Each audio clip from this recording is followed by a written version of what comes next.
Well, thank you very much for the invitation to come and speak with you today. I want to talk about the largest segment of American agriculture, and that's the U.S. cattle industry, generating about $75 billion every year. But one should ask, well, how is it that the seed stock producer and the cow-calf producer, how do they get the money to stay in business? And you have to go to the consumer. So the consumer walks to the grocery store and buys some ribeye steaks for their family. And for every dollar that is spent on those steaks, that dollar has to go back upstream in the supply chain in order to be allocated to the cattle feeder, to the stocker in the backgrounder, to the cow-calf producer, and all the way to the seed stock producer. So if we go back just over a generation, go back to 1980. 1980, when the consumer went to the grocery store to buy those ribeye steaks, and they spent $1 for those steaks, 37 cents went to the retailer and the packer. 67 cents went to the producer. So the producer received the majority share of every dollar consumers spent on beef, and that makes sense because, of course, the producer is keeping that animal for 15 to 20 months before it's ready to harvest. So he or she has the management and the expenses to raise the animal. And then it has to be allocated amongst every segment of the supply chain. So the feeder, the cow-calf producer, the backgrounder, stocker, all have to receive their competitive share of that consumer beef dollar. Well, go back about a generation ago, and we had 1.3 million cattle producers scattered across the United States. We had about 37 million mother cows in our beef cattle herd. We had 113,000 feedlots, which were the marketing outlets, the intermediary marketing outlets for cattle. And we had just under 1,500 federally inspected meatpacking plants.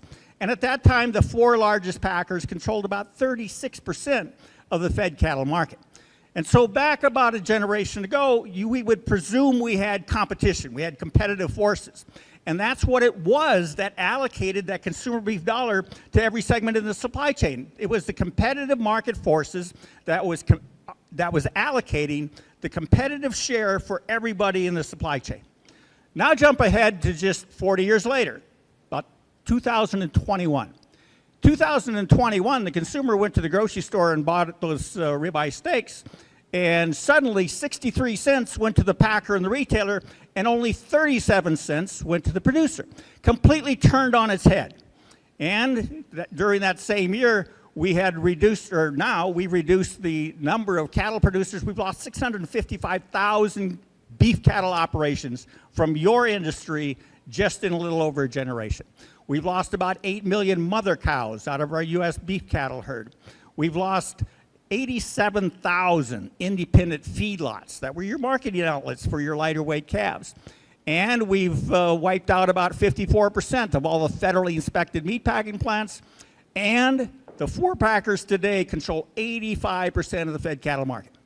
So, but you got to ask the question, how is it that in just the course of about 40 years, you can turn on its head the competitive allocation to everyone in the supply chain? 40 years ago, you were receiving 67 cents of every consumer beef dollar, and 2021, it was 37 cents. I said that wrong, 63 cents and 37 cents. That will add up to 100. How does that happen? How does that happen in a competitive marketplace in the course of just 4 decades? How do you flip on its head the share that you receive as producers versus what the packer and the retailer receive? It can't happen in a competitive market. Something else is occurring in our industry, and it has devastated and is destroying the industry, the largest single segment of American agriculture today. And so here's what's left of our industry. If you think of your industry as a pyramid, at the base, we have presently 622,000 beef cattle operations left in our industry. Of those, there's only 65,000 that have a herd size of over 100 head. In other words, those who would be included as full-time cattle ranchers. And I said earlier, we've lost 655,000 just over the course of about 4 decades. And in just the last 5 years, 2017 to 2022, we lost another 107,000 beef cattle producers from our industry in the United States. That's a loss rate of over 20,000 cattle producers per year exiting this industry. And in that group of the full-time cattle producers with a herd size over 100 head, there's about 65,000 in number. We lost about 6,300 of those. Our industry is shrinking and shrinking fast. If you look at the pyramid, the base is where the cow-calf producer, seed stock producer, and the background and stocker are, and you get up to the first demarcation point, and you see that's the feedlot segment of our industry. The first segment consists of farmer feeders, those with a feedlot capacity of 1,000 head or less, and they number about 23,000. Last year they numbered 24,000. The year before that they numbered 25,000. We've lost 1,000 independent farmer feeders from our industry, 1,000 each year in the past 3 years. So they only feed about 13% of all the fed cattle marketed in the United States. The majority of the cattle are sold by the larger feedlots with a capacity of over 1,000 head, and those number about 2,100 today. So we've lost 87% of all the marketing outlets available to cow-calf producers and backgrounders selling to the feedlots. So how many of you think that that might adversely affect the value of your calves when there are 87,000 fewer bidders for your animals? Obviously, it has a huge impact. So the question is, how did this happen over the course of 4 decades? Well, 2 things have happened in our industry. Number one is globalization. We've entered the era of globalization, and the promise to us was that we will expand markets abroad. We will increase demand for beef. And when you increase demand for beef, you will provide prosperity for cattle producers across the United States. Started in 1994 when they entered the North American Free Trade Agreement. That was a promise. We would increase the consumer base for our product. We would increase demand for beef, and that increased demand would lead to prosperity for cattle producers. The other problem we've had is concentration, where you have 4 packers controlling 36% of the fed cattle market 40-some years ago, and today we have just 4 packers controlling 85%. Our industry is highly concentrated, and we have been incorrect in believing that globalization was going to provide prosperity to the industry. So if we look at why have we continued to facilitate more and more imports into this country, we look to the U.S. Department of Agriculture, and they've explained it to us. They said as you increase imports, you are going to increase the net social welfare for consumers because they're going to have more choices and they're going to have lower prices. And the USDA continues along this failed theory, believing the consumer welfare experiment. And what they have done is they've decided that if the theoretical returns in a trade agreement, for example, will benefit consumers more than it benefits producers, they will support it. So we will continue to facilitate imports so long as it provides a net benefit to consumers.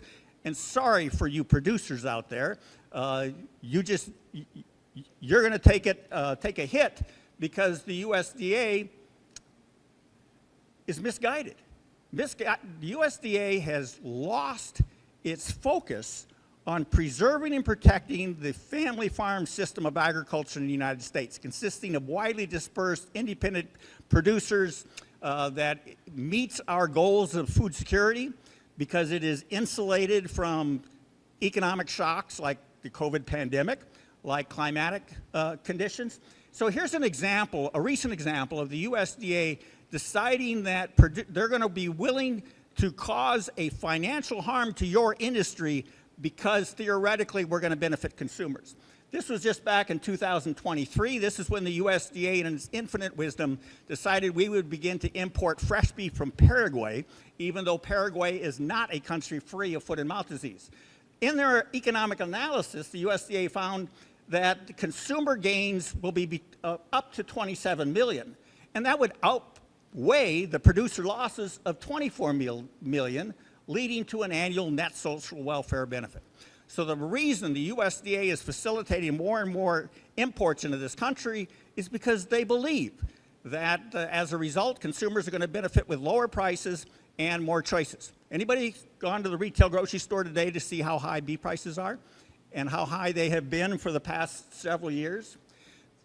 We did a case study in the Pacific Northwest. The Pacific Northwest, Oregon, Washington, and Idaho, kind of a microcosm of our entire industry because they have feedlots up there, they have packers up there, they import cattle up there, and we know the numbers. And the North American Meat Institute told us. They told us that they import about 282,000 head of live cattle from Canada and Mexico up into the Pacific Northwest.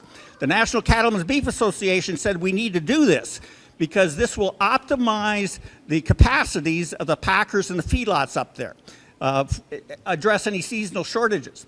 So we looked at what happened to the Pacific Northwest since we entered the North American Free Trade Agreement, since we jumped headlong into the globalization era, and we found that from 1994 to 2022, the Pacific Northwest lost 36% of its beef cattle operations, and it lost 21% of its mother cow herd. And this is the effect that we can see as a microcosm up in the Pacific Northwest. We can apply that nationally to the entire industry, and it likely is worse on the national scale. But in 2014, the Washington State University did a study and found that the rate of loss of the beef cattle numbers up in the state of Washington were double that of the national decline in the U.S. herd during that period. And so one of the questions is, and you've heard it before, you said, well, we have a concentrated industry, and the response from the concentrated industry is that your industry's been concentrated since the 90s. We've always had a high level of the 4 largest packers controlling the great majority of the fed cattle market. So what is not said in that argument, however, is as the meat packers went through what we called merger mania during the 80s and the 90s, and they acquired and forced out many of the smaller regional packers, and they began to increase that concentration. So this chart shows that over the past 4 decades, the red line represents the level of concentration. And of course, at the very top, we're up in the 90s or 80s to 85%. The blue represents the number of marketing outlets, the number of packers that are actually buying cattle. We've lost over 70% of the actual physical facilities where you can sell cattle. And that's why the concentration level today is so much greater than it has ever been in the past, is because now you have 4 packers controlling much fewer packing plants that provide opportunities for producers to market their cattle. And of course, the imports providing the meat packers considerable leverage over the market because they have many choices. They can import beef directly from a foreign country, from any one of the 20 countries we import from, Costa Rica, Nicaragua, sometimes Honduras, Argentina, Brazil, Australia, New Zealand, Mexico, Canada. We import from 20 different countries. So they can import the beef product directly to satisfy consumer demand. Or they can import live cattle from Canada and Mexico, bring it to the United States, slaughter it here, and then satisfy consumer demand. And U.S. producers are not benefiting from that. The other choices, of course, is we can import lighter weight calves like we do from Mexico, feed them in the United States, and then satisfy consumer demand. Or we can, the meat packers can rely on the domestic producer. So as an industry, you're dealing with imports from 2 separate sources. Number 1 is the beef commodity. Number 2 is the live cattle that are imported here, converted to beef, and then marketed on to consumers. And so over the course of time, this chart shows from January of 2015, of course, that's when we saw the inexplicable collapse in cattle prices after the 2014 high. We track, the red line represents fed cattle prices over time on a monthly basis from January of 15 all the way up, I think this goes to May of 2024. The blue represents the volume of monthly imports the meat packers are using to displace domestic production. And you can see a correlation here that in the middle of the chart, as the fed cattle prices increased, you would see a comparable increase in the volume of imports that the meat packers were bringing into the United States. And then we hit the late 2020s when we had widespread drought and our cattle prices finally began to skyrocket, reaching the highest nominal levels in history. You can see over the period that cattle prices have been climbing that the volume of monthly imports has been steadily increasing. In fact, in 2024, the line here, if my dot works, and I don't pull my thing apart, Well, that's disappointing. That's a brand new clicker. So anyway, in 2024, for each month, we have exceeded 300,000 pounds of imported beef, which is, we've never seen that before prior to this time. What does that mean? That means the meat packers are working right now to satisfy consumer demand and reduce demand for your live cattle with imported beef. And we can see that graphically here. And now in 2021, 28 senators and congressional members sent a letter to our Attorney General and pointed this out, pointing out that it appeared that every time that our cattle prices appeared to rally, we would see a simultaneous increase in the volume of imports that would essentially depress the rally that cattle producers were experiencing.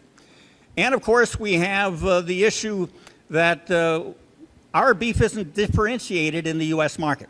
Consumers can't tell if they're buying your beef or beef from Brazil, Uruguay, Australia, New Zealand, or Canada, or Mexico, because we do not have mandatory country of origin labeling.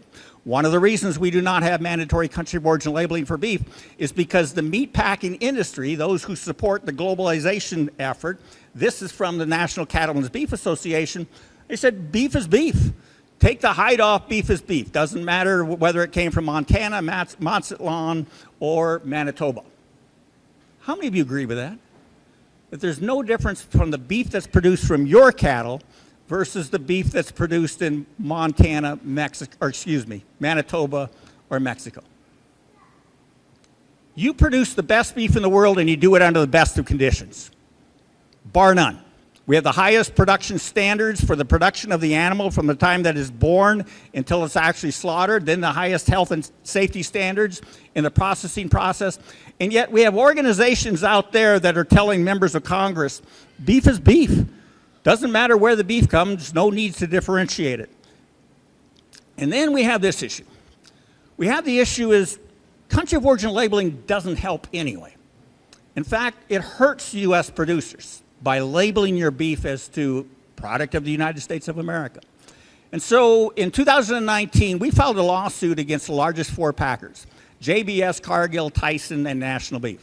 We allege that the four packers unlawfully colluded to artificially depress cattle prices while simultaneously inflating consumer beef prices at the grocery store. That was our charge, our allegation in the complaint. The meat packers came back and they said this. This isn't RCAF saying this. This is directly a quote from the meat packers' response to our complaint. And they said there's another obvious lawful explanation for increased imports. In 2016, Congress repealed mandatory country of origin labeling for beef. When the rule was in place, domestic feedlots could charge higher prices than foreign feedlots because of the premium paid for domestic beef. But here's the kicker. After the rule, the country of origin labeling rule was repealed, foreign beef no longer had to be labeled as such. And here's what the packers said. That spurred additional imports and caused domestic cattle prices to fall. How many of you heard the beef industry tell you that? They told the courts, this is a public document. And so we need to look at what's happening in our industry. And we're going to start with this. So this is a graph that shows from 2010 to 2024. On a monthly basis, the red line represents fed cattle prices, 1,300 pounds steer weight. The blue represents the retail price that consumers are paying in the grocery store.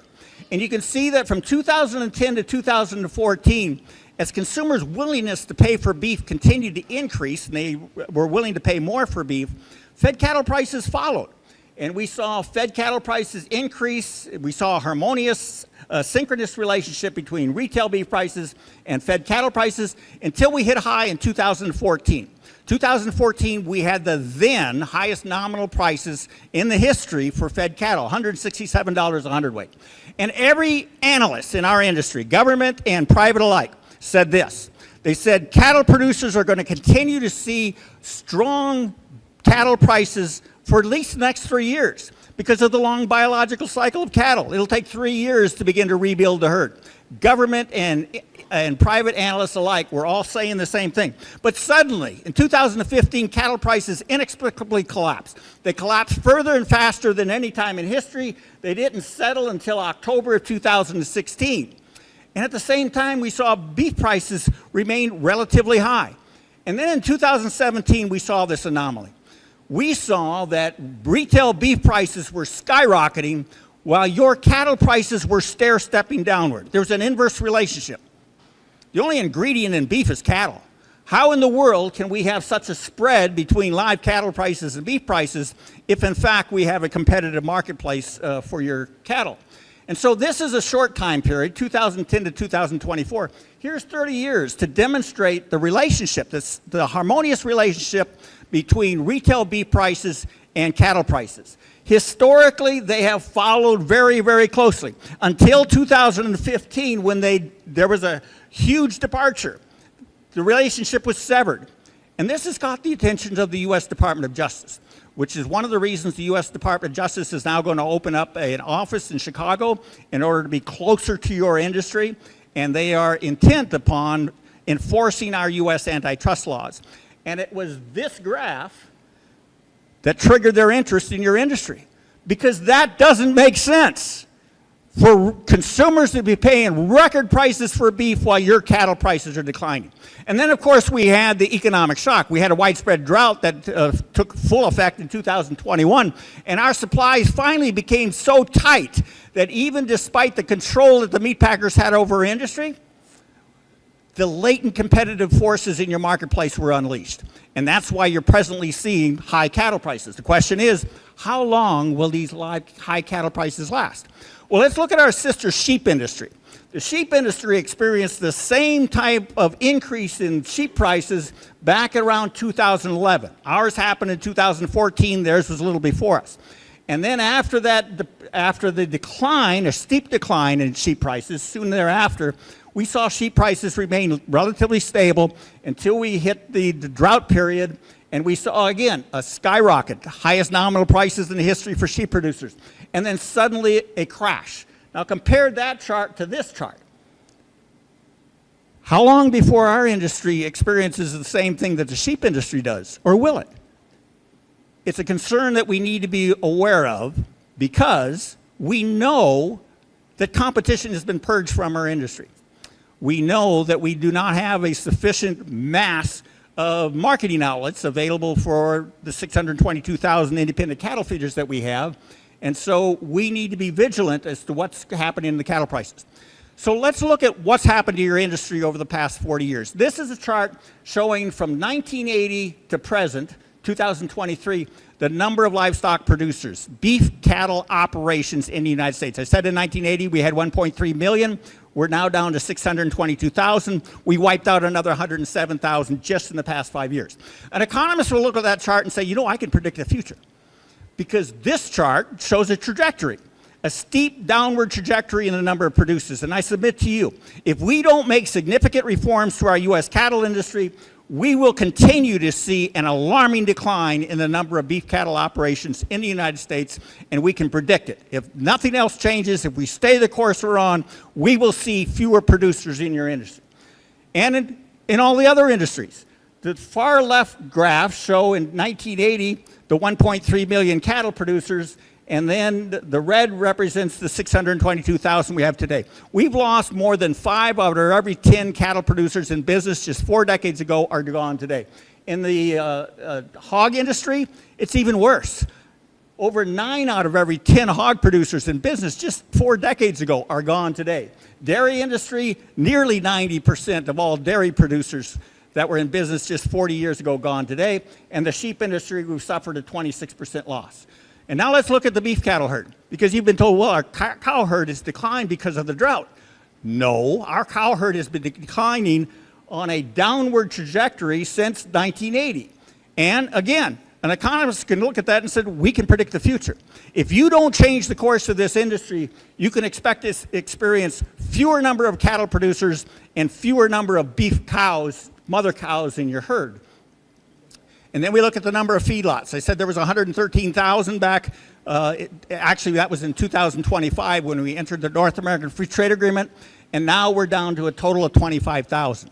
Interestingly, the blue represents the farmer feeders. They've dropped like flies, 87,000 of them gone.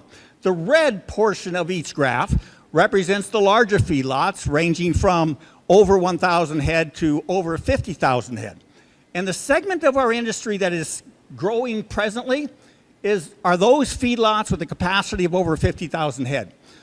Today, there are 76 what we call mega feedlots that are feeding 35% of all the fed cattle in this industry. So they are accumulating significant market power just by virtue of the concentration that they have in the industry. And this is the returns to cattle feeding. The U.S. Department of Agriculture tracks cattle feeding on a monthly basis, and from January of 2000 to 2024, 24 years of data, you can see that intuitively that the losses have far exceeded the profits. And in fact, over the course of this 24 years, the average return for feeding cattle in America in U.S. feedlots was a negative $27 per head per month for 24 years. Why do we even have a profit? Why do we even have a sustainable, viable cattle feeding sector if that's true? If the USDA data is true, the cattle feeders have lost on average $27 per head per month for the past 24 years. That leads us to what else is going on in our industry?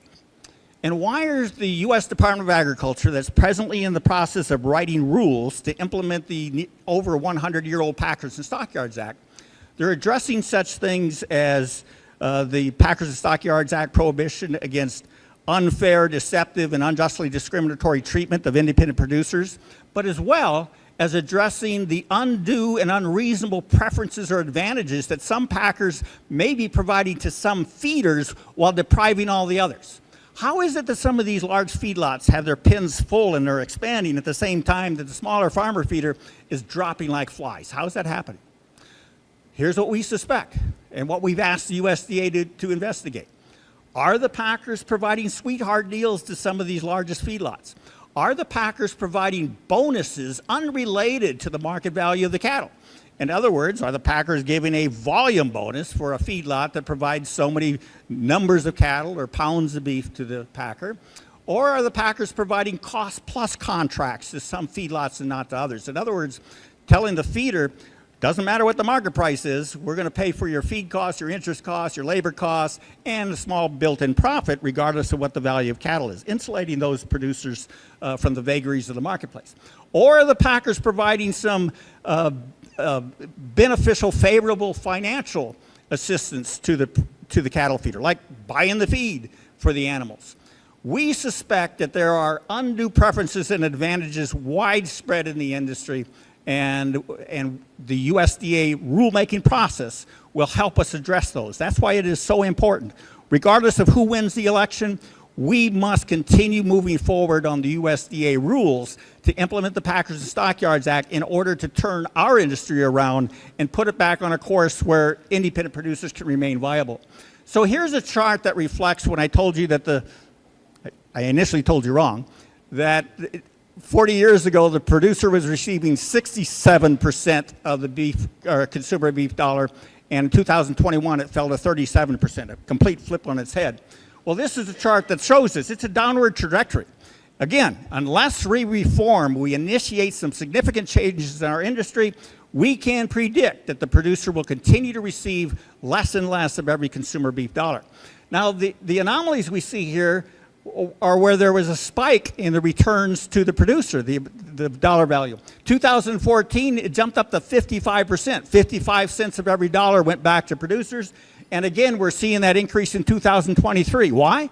Because we had the economic shock caused by the widespread drought that shrunk our supplies to such a tight level that what was left of our competitive forces in the marketplace were unleashed to drive cattle prices higher. If we look at returns to cow-calf producers, USDA tracks this information as well. And we see that since the North American Free Trade Agreement, the average return to cow-calf producers was about $51 per head. So if you have a 300 head cow herd to sustain a 4-member family, that would be about $15,000 a year. Average over since 1994. And the USDA predicts that over the last 5 years, the actual return to cattle or to cow-calf producers was about $22,000 a year. Do you know that a family of 4 that has an income of less than about $26,500 is eligible for food stamps? something's wrong here. And we saw in 2022, before the spike in 2023, again, drought related, but before that, the returns to cow-calf producers was only $19.94. And that's average, of course, national average. So it'll be higher, probably higher in the south and lower in the north just based on climatic conditions. And this is USDA's data, returns to cow-calf producers over time, including total cost. And you can see, again, a downward trajectory. So we're seeing a downward trajectory in the number of participants in our industry, the number of animals in our factory, the mother cow herd, the number of marketing outlets available, the feedlots, and, of course, the concentration of packers skyrocketing. These trends will continue, and your industry will look much more like the hog and poultry industry today, because you're being subjected to what is called chickenization, the vertical integration, the control of your industry from birth to plate. It's underway. And unless we do something about it, nobody else is going to. We have to step in. So let's look at trade, and let's answer the question. Because you've been told that imports don't compete against your product, they complement your product. We import a relatively low quality grinding product from Australia, New Zealand, Argentina, Brazil. We mix it with our higher quality beef or trim. If we didn't do that, we couldn't sell hamburgers to McDonald's and Burger King and all of the fast food restaurants. So we need the imports coming into this country, but the question is this: can imports destroy an American livestock industry? Can unlimited imports destroy a national livestock industry? Let's look at your sister sheep industry. It's the canary in the coal mine. Very similar to the cattle industry in terms of the biological characteristics, very similar in terms of its marketing characteristics. We go back to 1980. You see the blue on an annual basis. The blue graph represents domestic production of lamb and mutton in the United States. And the maroon below that represents the imports of lamb and mutton from primarily Australia, New Zealand. And the red line above represents domestic consumption. So you can see from 1980 to the early 1990s, there was this synchronous, harmonious relationship. As consumption increased, so too did domestic production. As consumption decreased, so too did domestic production. And then, after 1994, after the globalization era began, we suddenly saw that consumption of lamb and mutton remained relatively constant. In fact, was increasing somewhat. But at the same time, we saw a reduction in the production of lamb and mutton in the United States of America. And while we saw that reduction of lamb and mutton production, we saw a significant spike in the volume of imports, the maroon, year to year. And in 2006, your U.S. sheep industry earned the distinction of being the first livestock sector in America to be outsourced. Because from that point on, domestic consumers relied more on imported lamb and mutton to satisfy their lamb appetite than what our beleaguered domestic sheep industry could anymore produce.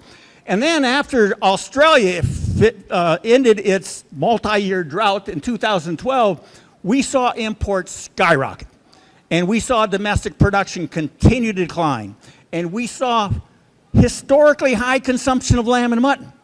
So what's happening today, and what's been happening for the past since 2012, is as domestic consumption of lamb and mutton has been increasing, the benefactors of that have been Australia and New Zealand, because our domestic production continues to decline because we decimated our domestic sheep industry. And your industry will follow unless we make significant changes to your industry.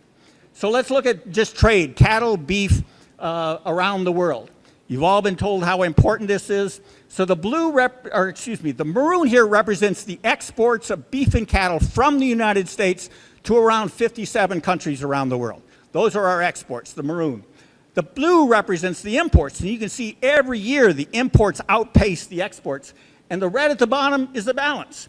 So over the course since 1990, over that entire period, we have subjected our industry to a volume trade deficit of over £1 billion every year. These are price-depressing imports. These are imports of an undifferentiated, a perfect substitute for your beef. And as a result, you're suffering the consequences. And then if we look at what have been viewed as our most important trading partners, Canada and Mexico, same color scheme. The maroon represents our exports of beef and cattle to Canada and Mexico on an annual basis since 1990. The blue represents the imports of beef and cattle from Canada and Mexico, and the red is the balance. So we are importing 3 times the volume of beef and cattle from Canada and Mexico than we export. Tell me who that benefits. Certainly not the cow-calf producers in Marquette, Kansas, or the feeders. And then there's this argument that I mentioned earlier about we only import this low-quality grinding product. Why are we importing tongues primarily from Canada? 2,000 metric tons of tongues. That's a product, a byproduct that we don't consume much of in the United States. Everybody agree with that? Because you've all heard your beef checkoff program telling you we have to maintain exports, or we have to maintain our trade relationships around the world because, for example, Japan pays a premium for tongues, and it's our only outlet for tongues. And why are we importing tongues? The National Cattlemen's Beef Association disclosed why we are importing tongues in 2018 in a hearing before the U.S. International Trade Commission. Here's what they said. Because I asked the question, why are we importing 2,000 metric tons of tongues that year? And they said, because the value of the tongues that we produce in the United States carry a higher value in our export markets. Sure, put a product of USA label on that beef product, and it's coveted the world over. But here's what the here's what the NCBA said. And so we are able to actually place a higher value on those imported tongues to then export to markets elsewhere. Who benefits from that? Not you. The packers work in the margin on this one. The packers and their allies have been marching the halls of Congress in slick suits. And those lobbyists have told every member of Congress that what's good for the packer is good for you, the producer.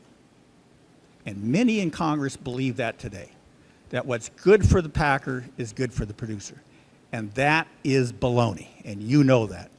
And it's up to you to change that mindset. It's up to you to educate your members of Congress as to what is happening in your industry, what's happening to the opportunities that you have and your children have and your grandchildren have to maintain their independence in the United States cattle industry. And nobody else is going to do that if you don't. So we have a petition with our U.S. Trade Representative regarding the decimation of our U.S. sheep industry. We've asked the U.S. Trade Representative to initiate what's called a global safeguard investigation. Our burden is to prove this. Our burden is to prove that imports are a substantial cause of serious injury to our U.S. sheep industry. And for whatever reason, the U.S. Trade Representative's office has not responded to our petition that was filed a year ago, August 3rd of 2023. But we're still pushing to get that going. So I want to talk to you, I talked to you about the antitrust case. Our attorneys tell us it's now the largest antitrust case working its way through the U.S. judicial system. And I told you that we allege in the case that the 4 largest global beef packers have colluded to artificially depress prices. We allege that they did this by periodically reducing the volume of cattle that they would slaughter. And by doing so, they were essentially managing to make sure there would never be more demand for cattle than the available supply for cattle. And then we allege that when they periodically reduced the volume of slaughter, that they coordinated their purchases in the cash market and reduced their purchases in the cash market. The effect of reducing their purchases of the cash market would be to back cattle up. And of course, cattle are a perishable commodity, and if not marketed within a relatively narrow window, they would degrade in quality. And so the producer is incentivized to do one of 2 things. Either sell those animals for a lesser price than what the competitive market would dictate, or join with the packers in a alternative marketing arrangement. Join with a contract with the packers. Be under the control of the packers. And that's what we allege has occurred within our industry. We also allege that the meat packers were uneconomically importing cattle from Canada in order to leverage down domestic prices. And we allege that they were shuttering packing plants for the same purpose, for the purpose of balancing supply and demand, making sure there was never more packer capacity demand for cattle than there was available supply. So that case was filed in 2019. We've overcome the motion to dismiss the case. We're in discovery now. The next big hurdle that we have to overcome is class certification, because we allege that every cattle producer who sold at least one fed animal to any one of the 4 packers since January 1 of 2015 to present has been injured as a result of the collusion that we allege that has occurred. But in addition, the second class that we represent is anyone who traded on the CME board, cattle futures or options, from the same period, January 1 of 2015 through present. So we have that litigation ongoing. Then you know the USDA in its infinite wisdom has decided it's going to issue a mandate on US producers to affix a radio frequency identification ear tag on every animal that you want to, adult animal that you want to ship across state lines. And in order to obtain those electronic identification ear tags or radio frequency identification ear tags, you're going to have to register your premise. And so you have to have a premise number associated with the tags that you purchase, and then you must affix them to your adult cattle. This is the camel nose under the tent. This is phase 1. USDA is making it abundantly clear that their goal is to have an animal identification, a mandatory electronic animal identification system in place from birth to plate. This is all about control. We have disease traceback capabilities. We have been extremely effective in eradicating pernicious diseases from our herd. Tuberculosis, brucellosis. Right now, our tuberculosis problem continues to be imports from Mexico, and we have a problem in Michigan because once it got into wildlife, it was hard to eradicate. And the brucellosis is essentially localized to the greater Yellowstone area right now. In other words, we have been successful in eradicating and controlling diseases in the United States under the system where producers had flexibility. They could use a metal ear tag, they could use a plastic ear tag with numbers, they could use a hot iron brand, and now the USDA, though, because the World Organization for Animal Health has recommended that all nations have a government-mandated animal identification system, the USDA is more than happy to comply. We have to fight this, and we're going to. There's presently resolutions of disapproval that have been filed in Congress that would overturn the final rule, because right now the mandate will go into effect on November 5th of 2024 until we stop it, and we intend to stop it. So we're talking to law firms right now about litigating that issue. And then we have the issue of no mandatory country of origin labeling for beef. We have exactly what the packers want. And in order to change that, we have to get our members of Congress in support of passing the bills that are already introduced in Congress. We have 2 bills. One is Senate Bill 52, the American Beef Labeling Act, bipartisan bill. The other bill was introduced by Congresswoman Harriet Hageman from Wyoming. Again, a bipartisan bill. This is the #1 thing we need to do. And we're in an August recess right now. Congress is in recess. They're back in their districts. This would be extremely valuable. Meet with your member of Congress or their staff and tell them there are several things we need to prevent the inevitable outcome of our industry. #1, we need mandatory country of origin labeling of beef so consumers are empowered to determine from where they want the cattle from which the beef is derived to be produced. Consumers want to support our domestic supply chain, especially after the COVID pandemic, especially after many consumers went to grocery stores and found for the first time in history they could not buy the protein they needed for their family. They understand the importance of maintaining a strong, robust, resilient food production system. Largest segment of American agriculture, the beef cattle industry. Let's start there, and we do that by differentiating your superior beef in the marketplace so consumers can choose to support the domestic supply chain. Then we, as I said earlier, we have to support USDA's efforts to promulgate the rules to enforce and administer the over 100-year-old Packers and Stockyards Act. There's a proposed rule out right now, a very important proposed rule that we firmly support. So my alarm went off, meaning I talked too long. We're also, there's a couple of other things. As a result of our efforts to create awareness for the decimation of our U.S. sheep industry, we have been talking to members of Congress about establishing tariffs and tariff rate quotas for the sheep industry to give our domestic industry time to rebuild. We have to protect them from this onslaught of unlimited imports that's coming into this country. You do that like the peanut industry does, like the sugar industry does, like the dairy industry does. You do it with tariff rate quotas or tariffs. So we are seeing a resurgence in tariffs. In fact, President Trump is out promoting tariffs on imported products. And the tariffs that he put on when he was in office, the Biden administration carried through and strengthened them.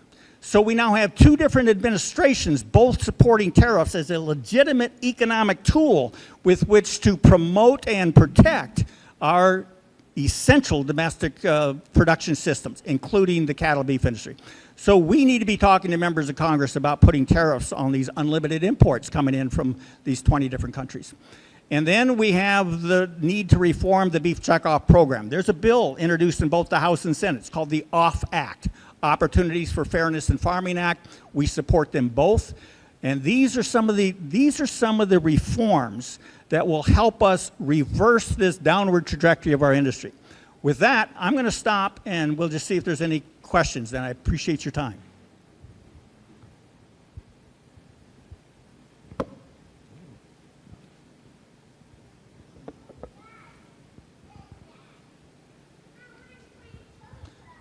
So I suspect that some of what you've heard today is you've never heard before. Didn't hear it from your conventional industry publications?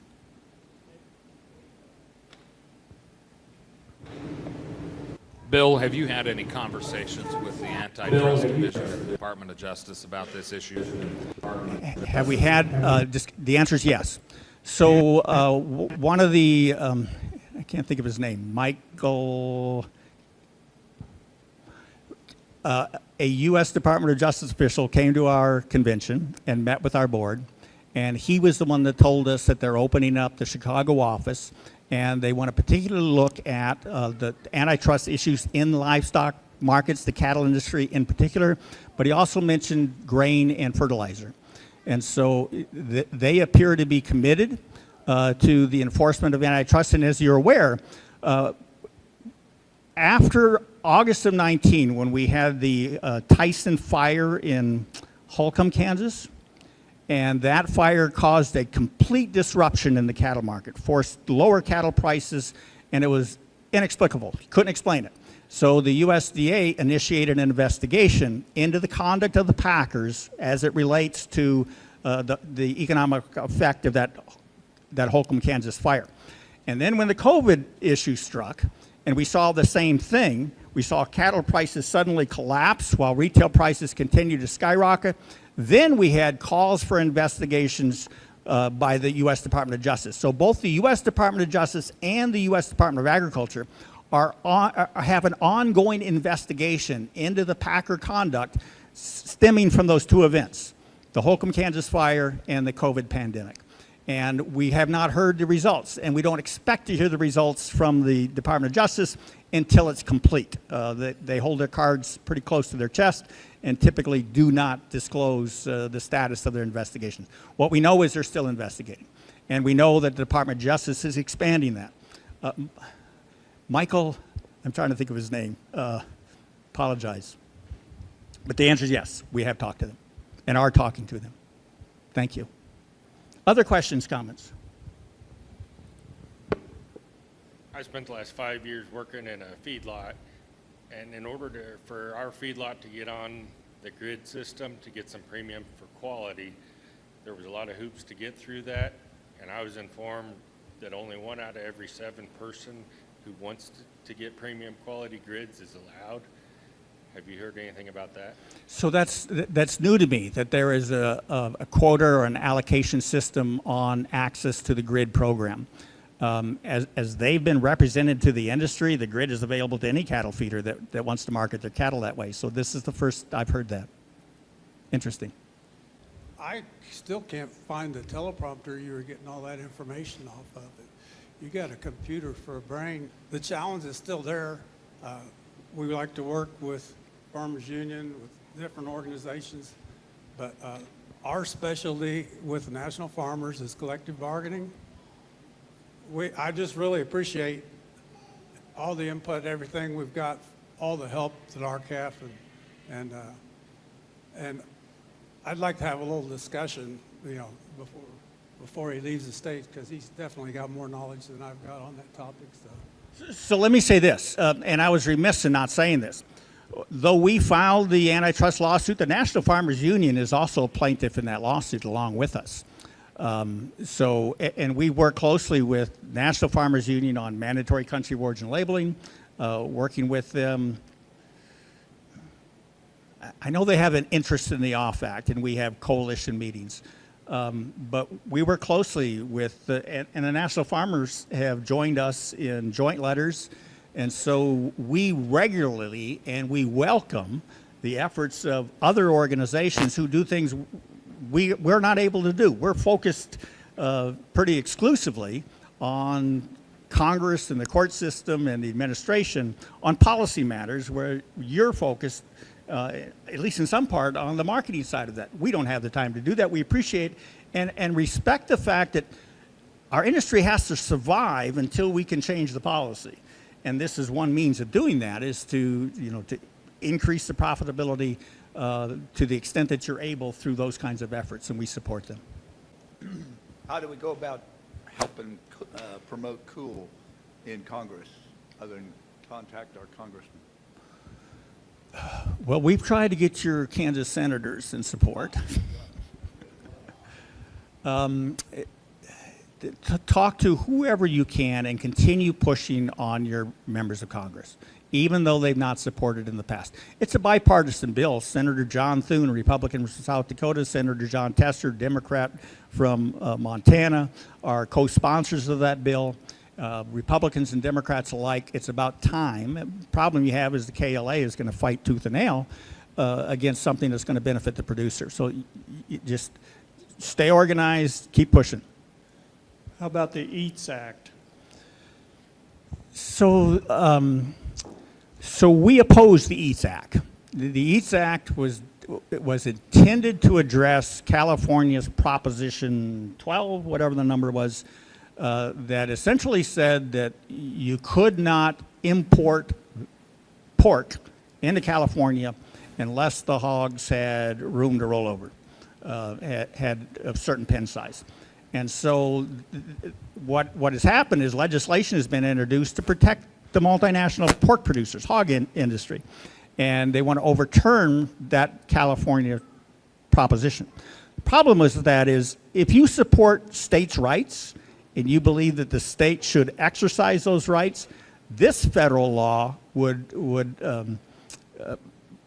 destroy the state's rights on issues such as this. So we oppose it. And what's very interesting is a very staunch conservative came out of Trump administration, General Flynn, came out and said the EATS Act is dangerous to the country. So we've got both, all ends of the spectrum looking at that and saying that's bad law. And so we oppose it. We talked before about the cattle in Argentina and Brazil, how their genetics are getting better. How much more time we got before we have to compete against our own genetics there? So how long do we have before we have to start competing against our own genetics? We've actually been competing against our own genetics for a long time, because we have done the outreach as a nation. Our U.S. Department of Agriculture, our Foreign Agriculture Service, has been assisting foreign countries to improve their, and that's consistent with globalization. We went through the General Agreement on Tariffs and Trade in 1947. In 1960s to 70s, we were on the Tokyo Round. The purpose of the Tokyo Round was to provide these developing countries with a market for a product that they could produce, like agricultural products. And once they began exporting to the United States, because we were to become their market, they would lift themselves up by the bootstraps and suddenly become middle-class citizens, and they started buying stuff from us. And then in 1994, we entered the Uruguay round of those agreements. And what we expected was that we would be lifting the economic status of consumers in developing countries around the world. They would become middle class. They would be buying our exports. But it never happened. And we never reversed those policies. We welcomed that. Much in the same way we welcomed our ability to transfer genetics our superior genetics around the world in order to increase production around the world. That has been part and parcel of the globalization effort for a long time. He said we're shooting ourselves in the foot by exporting our genetic technology. Tell the Chinese with all the technology that they've been taking from the United States and have now become the greatest security threat to our country. Time to take care of America and our producers. Question, Bill. The Food and Agriculture Merger Moratorium Antitrust Review Act, which is a moratorium on food and ag merger. Can you speak to that? Yes, so there's been legislation introduced that would essentially prevent any further mergers and acquisitions in the food industry. And so that is a response to the unprecedented level of concentration we have in the beef packing industry, 4 firms controlling 85% of the market. But we see comparable high levels of concentration in the fertilizer industry, in the grain marketing industry, and it's a piece of legislation that says enough is enough, that we have to get a handle on these mergers and acquisitions. And of course, for the past 40 years, we've allowed our antitrust laws, the Clayton Act and the Sherman Act, that would have prevented some of these monopolized industries from existing or from being created. We simply didn't enforce them for over 40 years.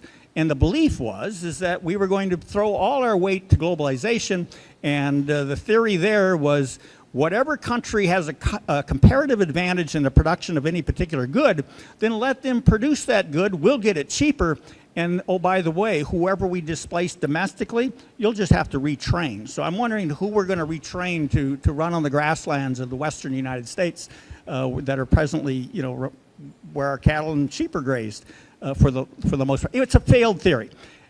The good news is the winds have changed, that this religion called free trade has been curtailed. And there's new economic theories out there that says there are national security interests involved in many of the production sectors here in the United States. And unless we begin to strengthen those to become more self-sufficient, we as a nation will be vulnerable. Vulnerable not only to geopolitical events around the world, as the Ukraine war, but also vulnerable to economic shocks, like a disease incident, like a climatic incident. And so we have been on the wrong path for over 4 decades. It's time to turn it around, and this is what we need to do to accomplish that. Yes, please. In the back.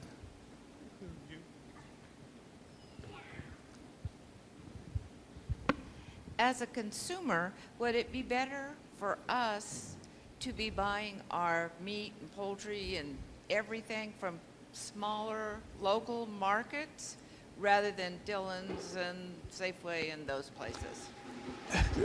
Excellent question. So the USDA's initial response to the high concentration, the loss of cattle producers, the decline in the number of the cattle, was we need more capacity. And so they threw billions across the nation in order to build more capacity.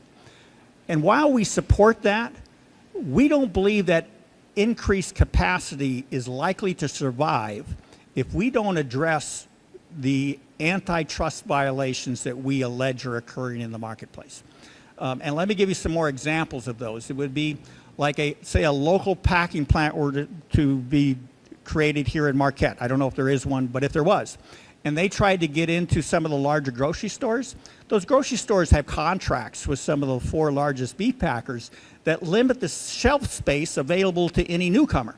And so it's extremely difficult for the marketing side of small packing plants. But the answer to your question is yes, support your local packer and food processor here that you can, because we need more of them. We need to